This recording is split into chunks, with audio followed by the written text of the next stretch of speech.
Salut tout le monde, mon nom est Yann Florent, bienvenue sur l'Autopilote, épisode 10.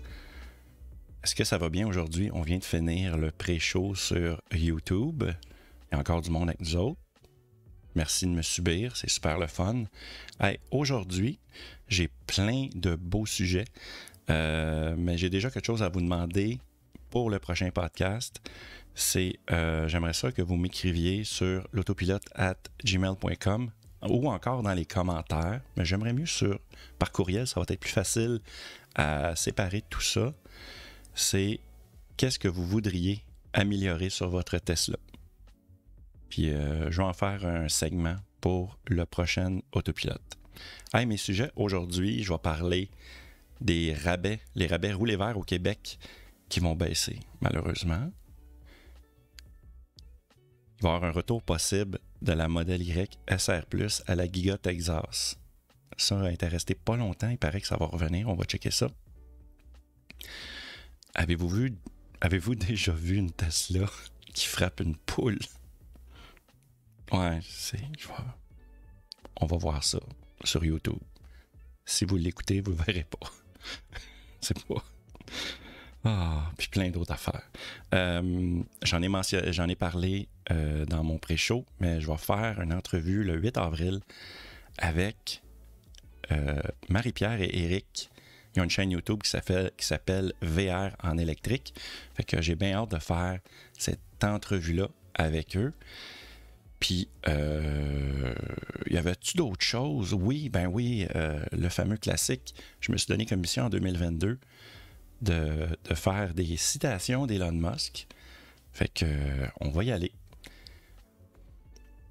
La motivation de toutes mes compagnies, c'est d'être impliqué dans quelque chose qui va avoir un impact significatif sur le monde.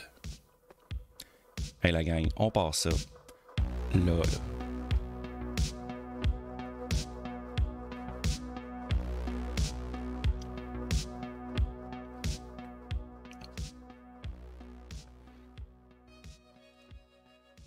Aujourd'hui, des nouvelles, je voulais commencer avec le budget du programme Rouler vert.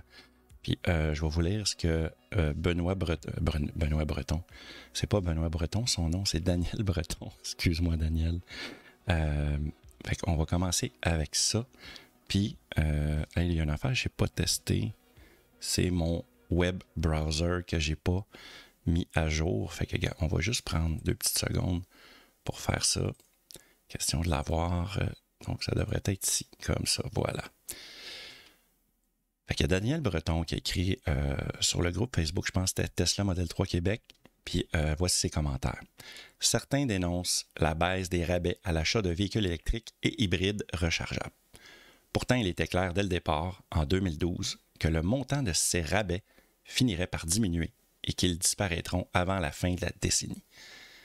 Je me rappelle que les rabais pour l'achat de véhicules hybrides non affichables, qui sont apparus en 2006, ont fini par disparaître au fur et à mesure que la technologie est devenue de plus en plus abordable. Cela dit, pour réellement accélérer la transition vers les véhicules électriques, le gouvernement pourrait mettre en place les 4 mesures suivantes. Une norme zéro émission beaucoup plus contraignante, un bonus-malus fiscalement neutre pour à la fois financer l'acquisition de véhicules électriques à coût nul pour les contribuables et décourager ainsi l'acquisition des véhicules polluants. Le 3e point, c'est une campagne massive d'éducation et de formation en électrification des transports. Et 4e, des fonds dédiés pour véritablement accélérer l'installation de bornes de recharge dans les villes. Puis là, il mentionne ça, puis il y a un peu raison dans ses points. Puis, je vais vous montrer où c'est qu'on en est rendu avec le programme Rouler vert au Québec. Eh bien, on était à 8 000 $ juste au Québec. Le gouvernement québécois donnait 8 000 $ à l'achat d'un véhicule entièrement électrique neuf. Eh bien, c'est mentionné à partir du 1er juillet 2022, le montant maximal d'un rabais accordé pour l'acquisition d'un véhicule électrique sera de 7 000 $. Puis je pense que c'est même, j'ai lu ailleurs, je pense que je vais vous montrer, j'ai été dans le budget, Puis je pense qu'il parle qu'à partir du 1er avril, si tu commandes, eh bien, tu as le 7 000 $. Fait qu'il y a comme une contradiction ici.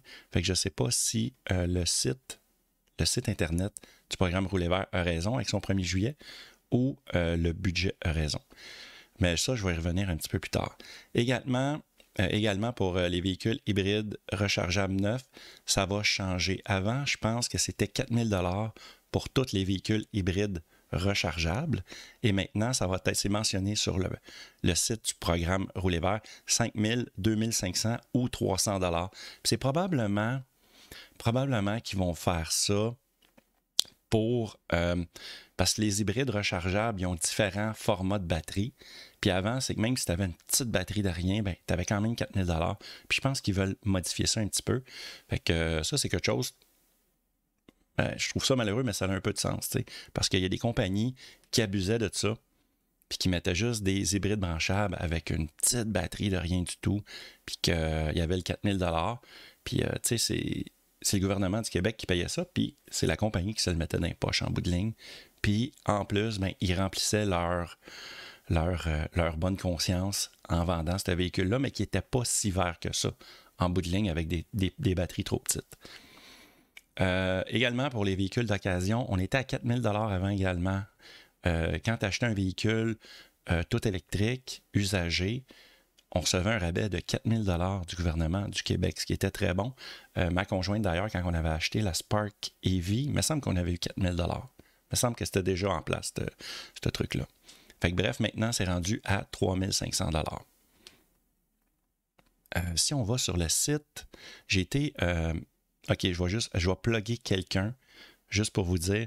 Je me suis abonné, c'est une équipe, ça s'appelle Plus de Millage. C'est une chaîne YouTube québécoise.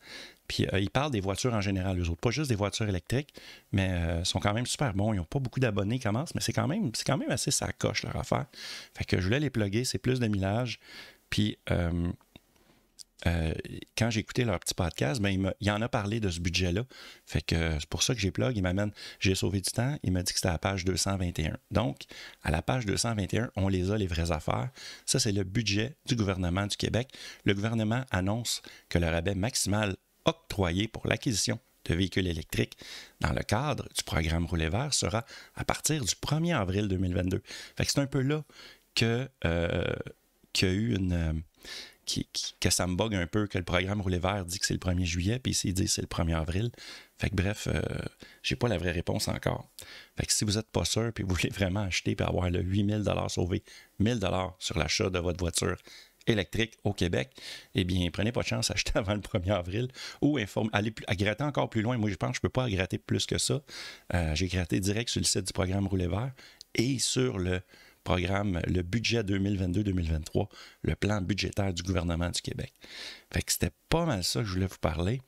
Est-ce que vous aviez l'intention d'acheter un véhicule électrique au Québec, là je parle, dans les prochains mois? Au pire, vous allez perdre 1 000 $. Puis également, je pense quand j'ai fait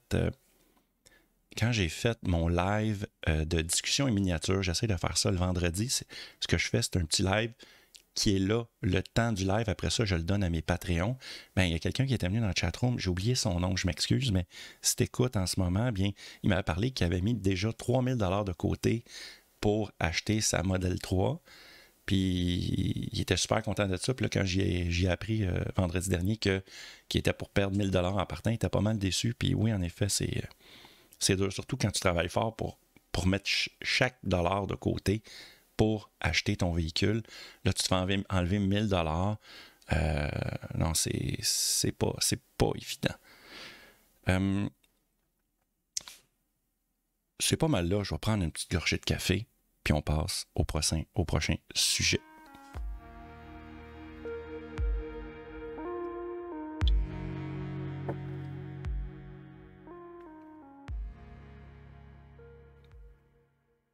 J'ai découvert quelque chose d'intéressant sur Twitter.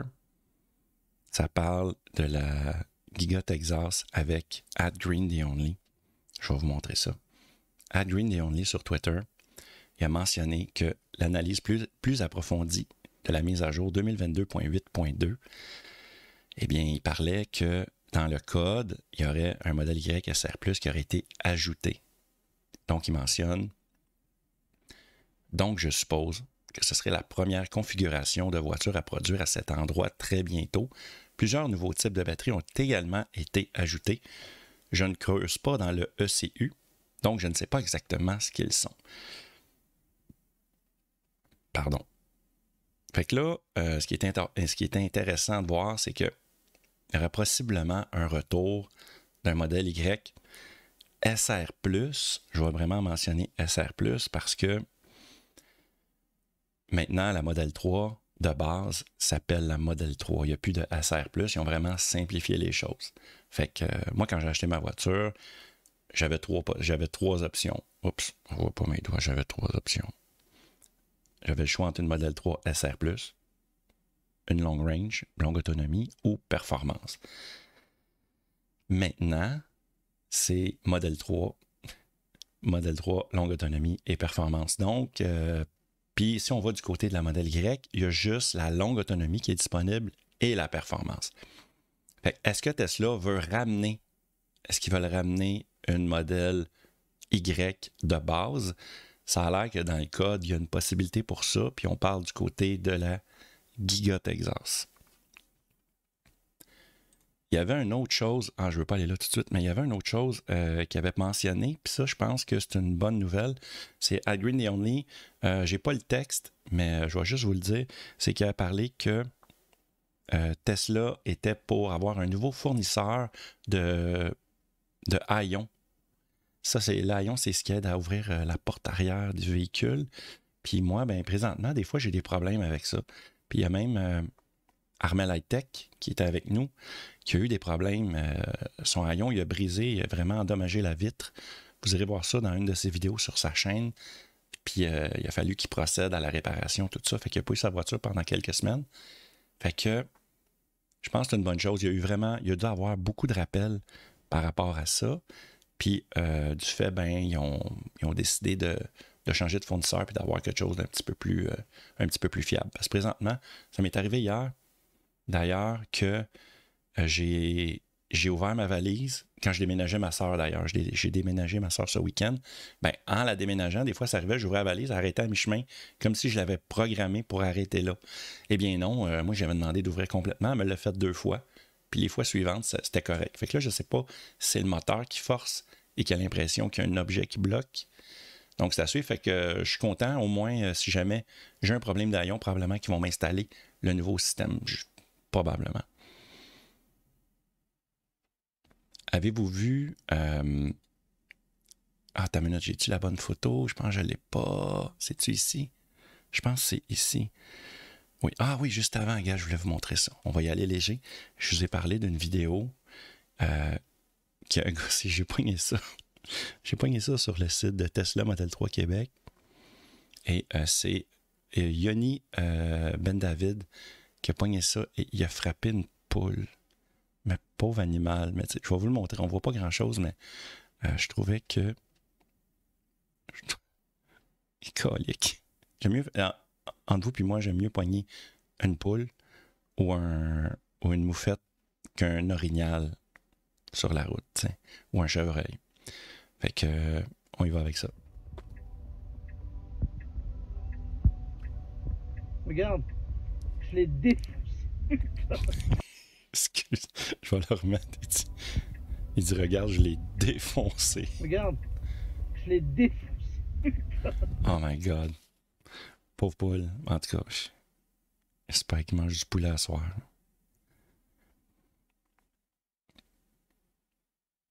Giga Texas a ouvert, ça fait même pas une semaine. J'adore, je t'adore. Armes égales. Oh my god, ils veulent montrer Will Smith. Ouais, c'est ça. Giga Texas a ouvert la semaine passée, ça fait quelques jours, il y a eu l'ouverture. J'ai-tu dit Giga Texas, c'est Giga Berlin qui a ouvert. Eh bien, il y a un utilisateur, il y a un acheteur, la modèle Y. Je pense que c'était la numéro 12, la 12e qui est sortie de l'usine, qui a été achetée à la présentation. Eh bien, il s'est déjà fait rentrer dans le derrière. Fait que le gars, ça faisait 2 jours qu'il avait sa voiture. Puis, Ça va être fâchant. Moi, je me souviens quand j'ai eu mon premier, j'ai eu une bosse dans mon aile. J'ai une petite bosse, fait que c'est probablement quelqu'un dans un stationnement de centre d'achat ou au boulot, je me souviens pas. Ça faisait 2 semaines, je pense, que j'avais ma voiture, puis il y a quelqu'un qui avait fait une petite poque dans ma porte en arrière, puis ça avait fait mal à mon âme. J'avais souffert beaucoup.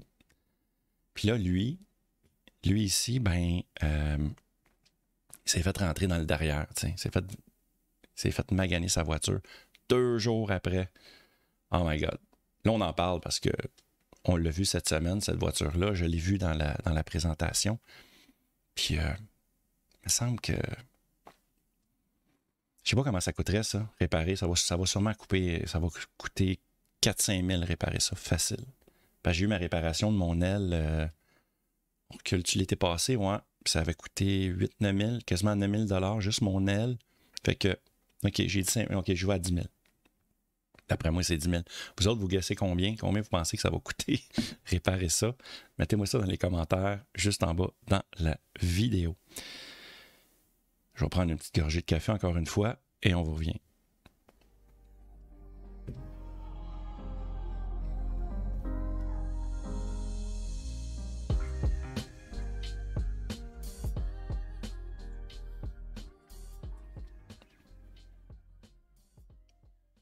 Segment un petit peu plus léger ici, c'est visuel.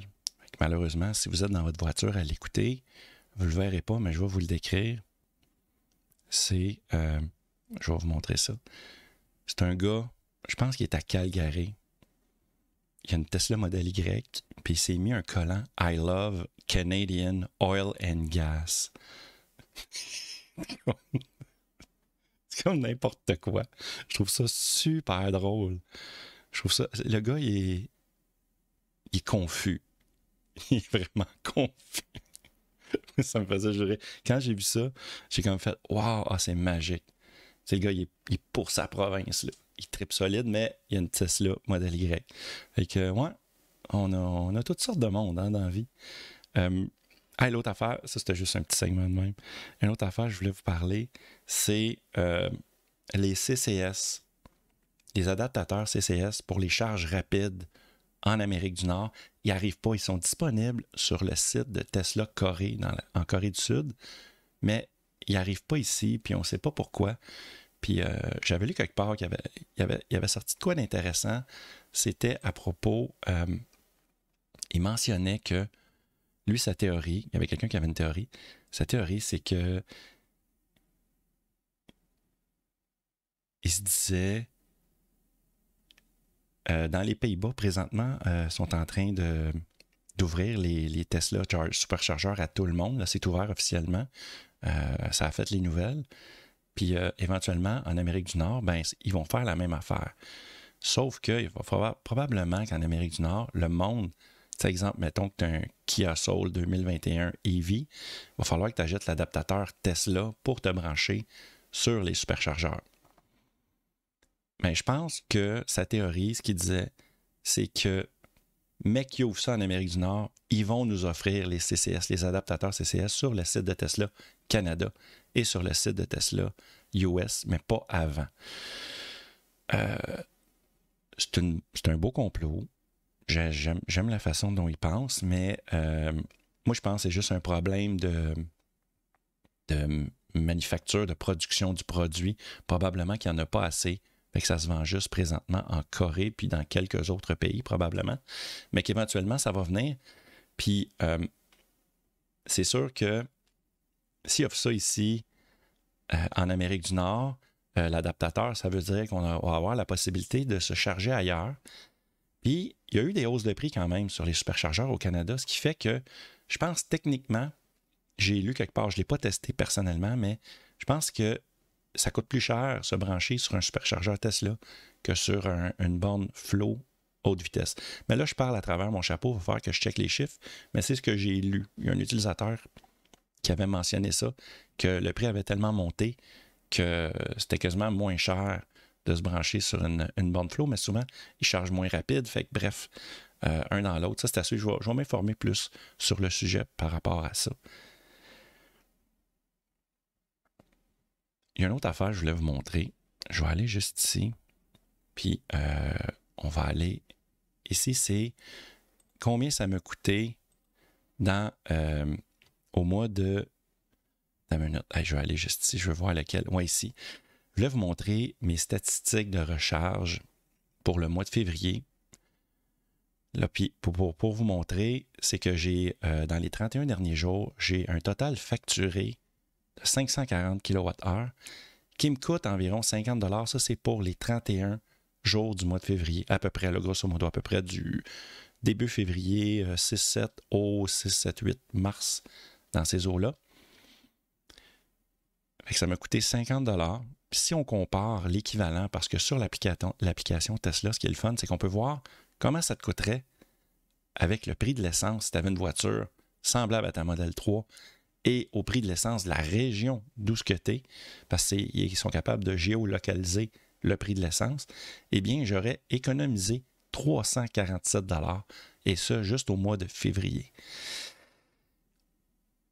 Moi, je trouve ça super impressionnant.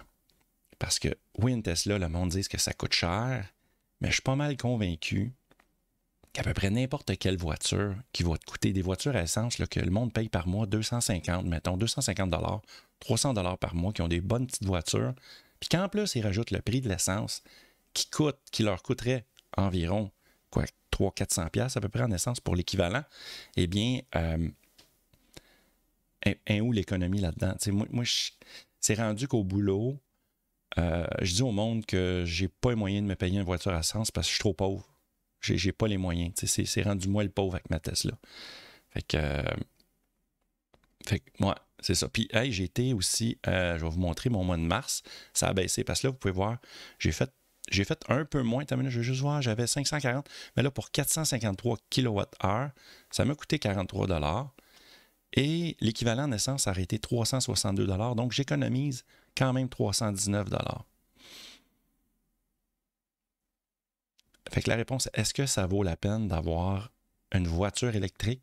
Je dis voiture électrique parce que là, c'est ma Tesla, je suis capable de voir les statistiques. Mais je trouve vraiment que qu'importe la voiture électrique, fais le changement. Oui, peut-être tu dis les Tesla, c'est trop cher, puis il y a d'autres voitures qui offrent du kilométrage intéressant, des voitures intéressantes. On a les Kia EV6, on a les Ioniq 5, on a les Chevrolet Bolt EUV qui offrent, tu sais, la Bolt EUV puis la Bolt là, de base, c'est eux autres qui offrent le meilleur package pour le prix. C'est vraiment super intéressant comme voiture. Puis s'ils peuvent se botter les fesses puis les remettre en vente, en Amérique du Nord du moins, ça serait vraiment le fun. Puis, c'est pas mal ça. Y a-t-il des modèles, vous autres, que vous auriez à suggérer, à part une Tesla, par exemple? Moi, c'est ça qui me vient en tête. C'est vraiment la EV6, la Ioniq 5, puis la Bolt. Ma conjointe me parle dans la chatroom, puis elle me demande si j'ai le moyen de calculer ça. Je pense qu'il y aurait peut-être des applications pour toi sur le Apple Store, mais je suis vraiment pas sûr. Fait que c'était ça. Je voulais vous montrer ça pour vous dire, c'est comme, allez-y, gang. T'sais, faites le calcul. Faites vraiment le calcul. Vous allez voir, vous allez être gagnant. C'est sûr et certain.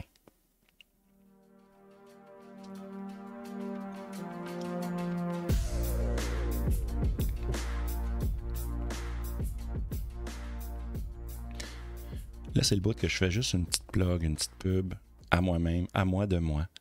C'est qu'à chaque jour, quand je fais l'autopilote présentement, juste avant de commencer l'autopilote, je fais un pré-show. Puis pendant qu'on fait le pré-show, c'est pas grand-chose. Il y a de la musique qui endort le monde un peu. Ça, c'est ça que le monde me dit, c'est de la petite musique tranquille. Moi, je prépare mes affaires, j'allume mes lumières, je prépare mes caméras. On jase avec la chatroom, le monde vient de nous dire bonjour. On discute un peu.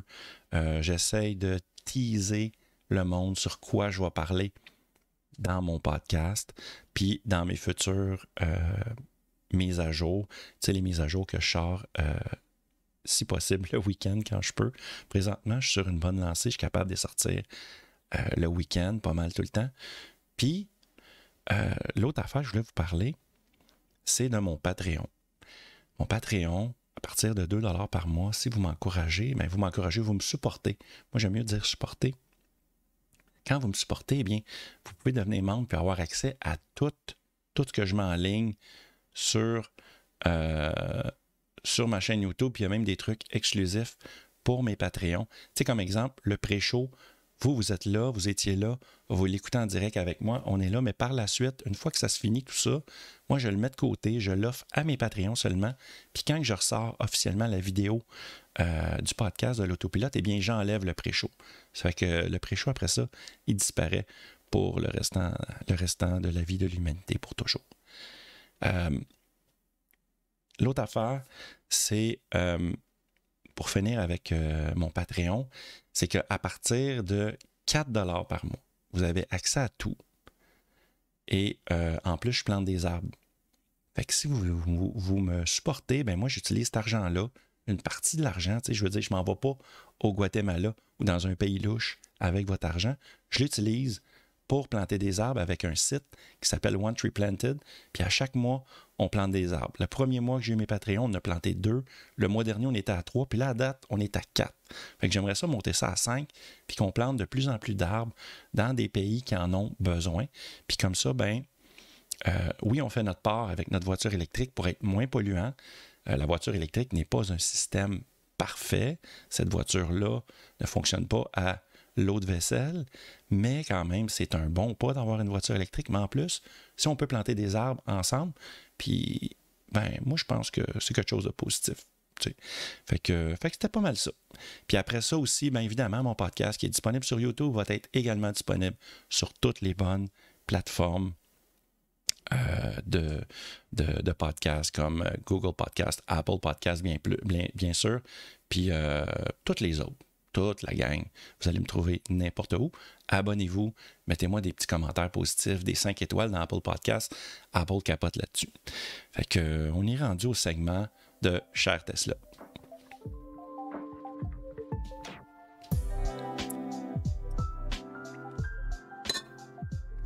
Oh, chin-chin.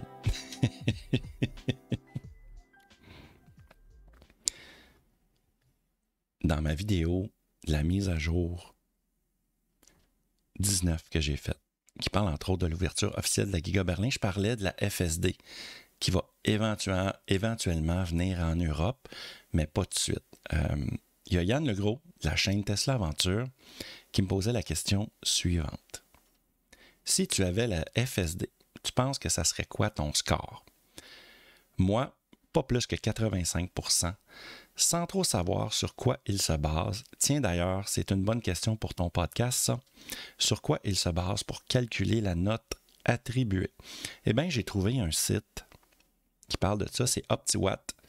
Puis, on va y aller ensemble. Puis en même temps, je vais vous lire un peu de quoi qu'il en parle. Parce que je me suis gardé quand même les lignes importantes sur mon iPad, sur mes notes. Eh bien, d'après ce que j'ai lu, quand vous voulez accéder à la FSD Beta, une fois que pour y avoir accès, il faut que vous fassiez un score, il faut vous enregistrer.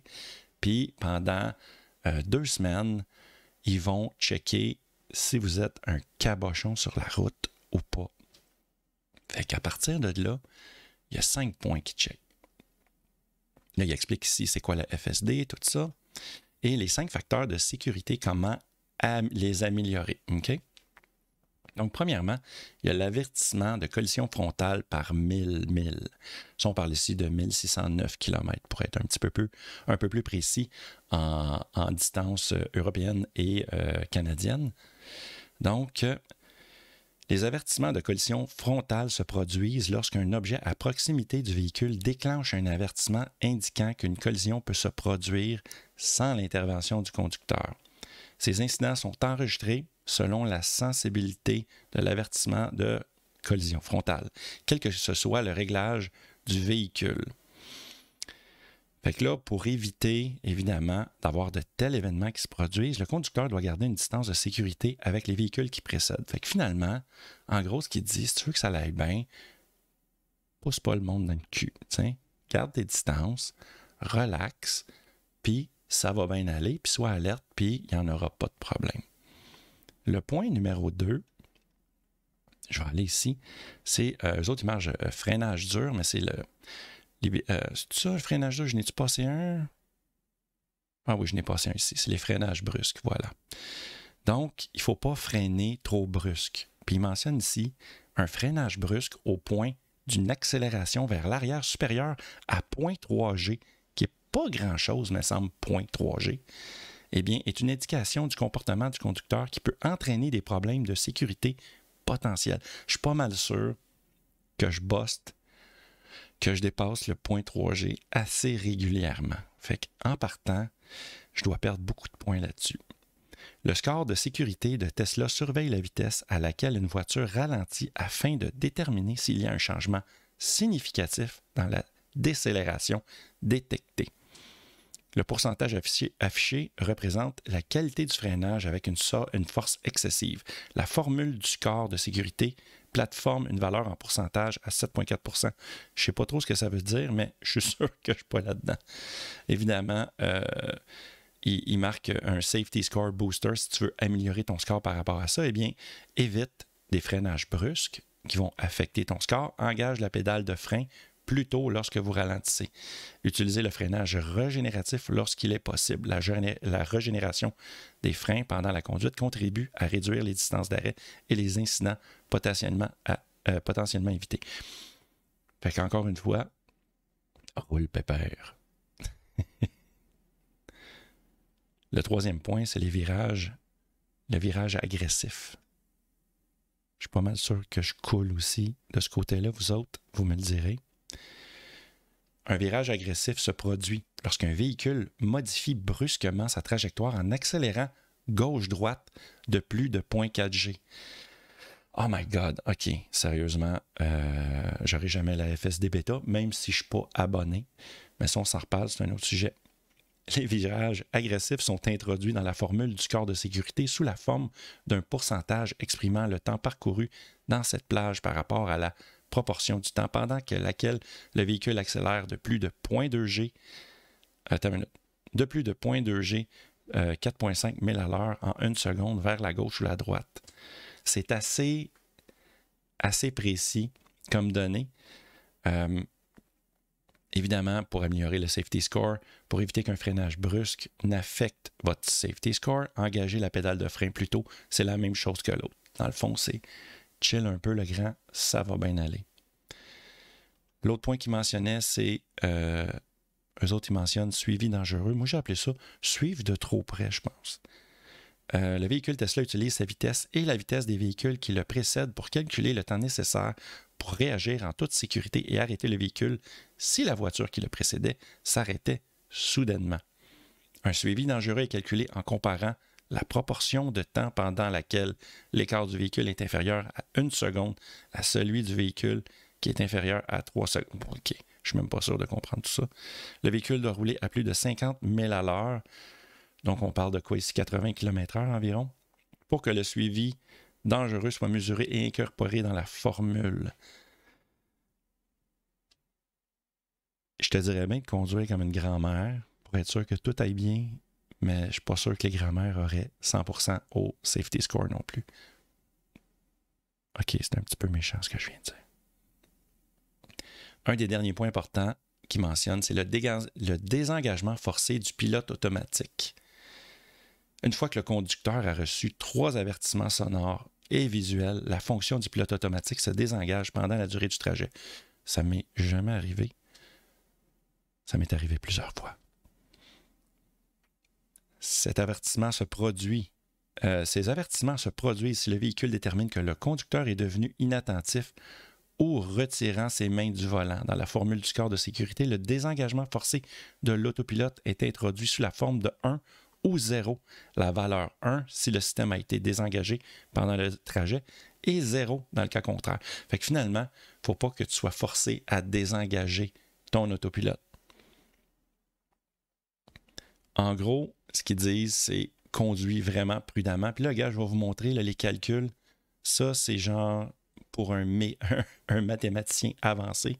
Vous voyez ici toutes les formes de calcul qui calculent genre la fréquence de collision prévue, 0.068254 multiplié par 1.1 pour l'avertissement de collision. C'est hyper picky comme système. Puis, ça ne me surprendrait pas que Tesla utilise le système. Ils sont présentement en train d'utiliser ça, je suis convaincu, pour éventuellement implanter ça dans les assurances de Tesla qui s'en viennent éventuellement. Tranquillement, aux États-Unis, État par État, ils rentrent pour devenir une assurance potentielle pour leur véhicule. Puis, ce n'est pas disponible encore au Canada. Je pense que ce n'est pas disponible du tout en Europe, dans les pays européens. Mais éventuellement, ils vont sûrement utiliser cette même formule-là. Fait que dans le fond, ils vont évaluer que selon ta conduite, tu vas payer tant. Tu vas payer plus cher si tu conduis comme un cabochon, puis tu vas payer moins cher si tu conduis prudemment. Puis les assurances Tesla, ce qui est le fun, je vais dire ce qui est le fun entre parenthèses, mais c'est que si un mois que tu fais très attention, eh bien, tu vas économiser et le mois suivant, tu vas payer plus cher. Un peu comme au Québec, sur nos plaques d'immatriculation, sur notre permis de conduire plutôt, si jamais on a des tickets de vitesse, des contraventions, tout ça, eh bien, quand c'est le temps de payer notre permis de conduire, on paye des pénalités pour les points qu'on a perdus. Eh bien, ça va être la même chose pour... probablement, ça va être la même chose pour les assurances de Tesla. C'est pas mal ça pour ce sujet-là. J'ai une suggestion pour vous. J'ai fait une suggestion la semaine passée qui parlait d'un documentaire qui va sortir au mois d'avril sur Netflix à propos de SpaceX, un documentaire que j'ai vraiment hâte d'écouter. Eh bien, cette semaine, c'est un livre audio sur Audible, audible.com. Moi et ma conjointe, on est abonnés, puis on adore ça. Ma blonde, elle écoute des livres non-stop sur Audible. Puis celui-là, c'est un livre de Andy Weir qui s'appelle Project Hail Mary. C'est l'auteur du livre et du film Le Martien avec l'acteur Matt Damon. Eh bien, c'est un super bon livre. J'ai vraiment trippé à écouter ça. Je vous le recommande fortement. C'est pas une publicité pour Audible, mais si vous êtes abonné, allez chercher ce livre-là. Si vous trippez science-fiction, c'est mystérieux, c'est bon, c'est captivant. C'est vraiment un super bon livre. J'ai trouvé ça meilleur que Le Martien, vraiment. Puis j'avais vraiment aimé le film Le Martien. Puis ils vont en faire éventuellement un film. Il y a un film présentement qui est en préparation pour faire Project Hail Mary. Fait que ça, c'est sûr que je vais me mettre en ligne pour aller voir ce livre-là, ce film-là. Fait que voilà, c'est complet pour cette semaine. Je voudrais remercier mes Patreons Performance et Plaid, parce que si vous êtes un Patreon Performance qui coûte, je pense, c'est 8$, et ou Plaid à 13,50$, eh bien, moi, là, à tous les podcasts, je vais vous remercier visuellement comme ça, puis verbalement. Donc, cette semaine, j'ai 2 Patreons Performance que je remercie. Eh bien, on parle ici de Balado Québec et de François Robida. Il y a d'autres façons de m'encourager. Évidemment, vous pouvez, en tourtière, en deltaplane, vous abonner à mon Patreon. Et également, vous pouvez utiliser le lien Amazon qui est dans la description. En cliquant là-dessus, eh bien, vous faites des achats. Puis au lieu de donner votre argent complètement à Jeff Bezos, eh bien, vous en donnez une petite partie à moi. Fait que c'est ça. Fait que demain, vous allez m'encourager. Fait que merci beaucoup d'avoir été là. Et on se voit dans une prochaine vidéo. Hey, ciao gang!